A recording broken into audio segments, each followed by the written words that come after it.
Greetings for the third time this season, ladies and gentlemen. Welcome to Shanghai, China for PRL Pacific Season 11 on the PS4. We set a great lap time on the mediums, but we beat it on the softs. That would be our starting tyre inside the top 10 on that compound, which is 2 compounds harder than the majority of the grid, the ultra soft. Danny, of course, with a fresh set of mediums at the back. First, and 13th on the grid. She, myself and Kidwise, the only 3 cars to qualify on a tyre other than the ultra soft. Everyone outside the top 10 starting on mediums, I believe. And off the start we go.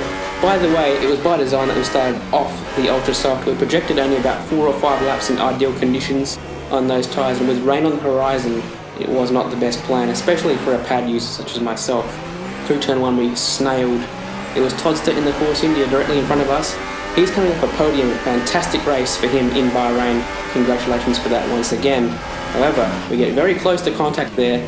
Within a few seconds, very close to contact with the Ferrari as well. The McLaren of Turtlefits almost gets down the inside. I get the traction out of the corner though. Maintained P9 for now, but it would soon become P8 as Toddster's Force India goes a bit wide, snaps on him right in front of us, and I was quite fortunate I wasn't further ahead.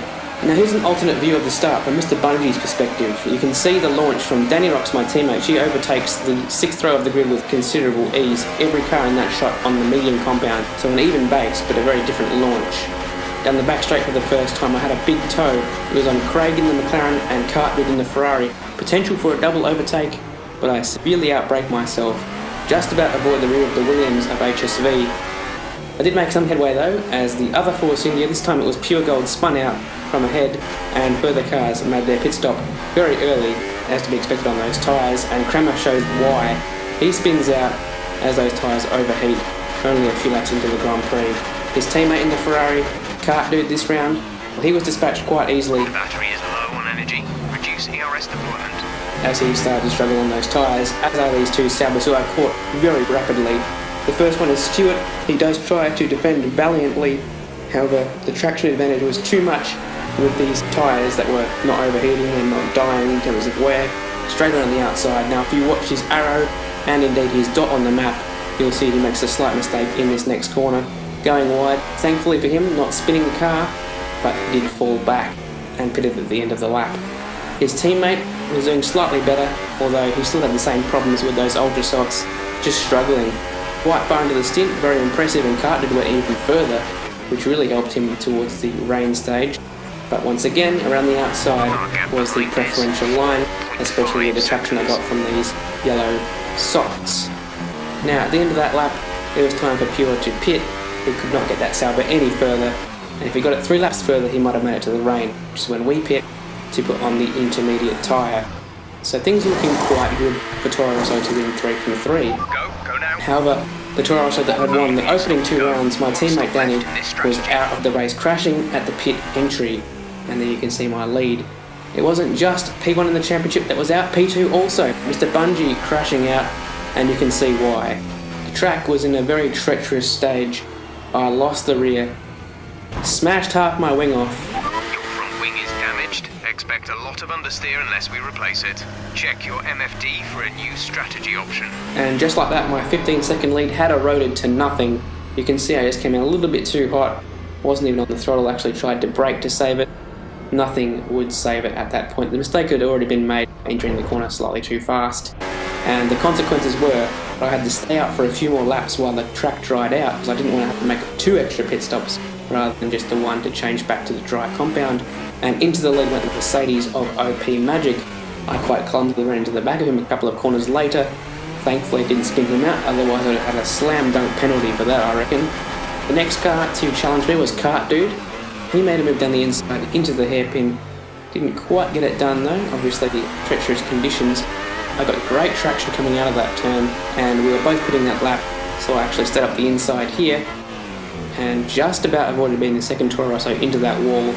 Took the position back, but obviously it wouldn't be for long because we had to replace the wing, which is exactly what we do here. The only hope we have is to stay in front of Hazard, the second Mercedes, who's also pitting this lap. Exit now. You'll be racing as you leave the pits. And we just stay in front of him, but it's a 4-second deficit to the cars in front. And Cartwood quickly dispatches of OP, as do we, because OP unfortunately has chosen the mediums which are not quite as pacey as the softs, and the softs will definitely make it to the end. I demonstrated some speed as I caught up that 4-second gap to Cartdude, who had completely vanished within a few laps. Now there were only a few laps to get past the Ferrari driver, and he started defending. I did make this move on the outside of the hairpin, getting traction around the outside, and the move would actually be done into the last corner. However, it became evident very quickly that I had less straight line speed than the Ferrari. He had far less downforce. It helped me in the corners, obviously, as you'll see in a second with this move I pulled. However, in the straight line, I was no match for Cartdude. We did manage to get back up the inside with the over and under manoeuvre. We went side by side for quite a while here with no contact. It was fantastic racing. Great respect from Cartdude and vice versa as well. Craig sets the fastest lap of the race, which was not beaten. However, we have a Ferrari, which I don't believe is deploying his ERS fully on this occasion, right behind us. Now that was a very dangerous move. It certainly wasn't illegal, but with the lag issues on this game, I would strongly advise people to try not to swipe across either the front or out of the draft that close behind other cars, because it could cause a major incident for the car in front, and obviously the car behind could also lose a wing. So please try and avoid that. It's just too risky at this stage. Anyhow, the close racing continues between Cart and I. He almost slips around the outside there, doesn't quite have the room to make that work. There's 3 laps of fuel remaining. But he did make it work around the outside the following lap. Great manoeuvre there. Just about pinches me close enough to the apex to make his move work. Positions his car fantastically and gets the job done. However, I did know he had a penalty, so I was quite content to sit behind him within 3 seconds and pick up the pieces for the victory. That's exactly what I did, winning the first race of the season for myself.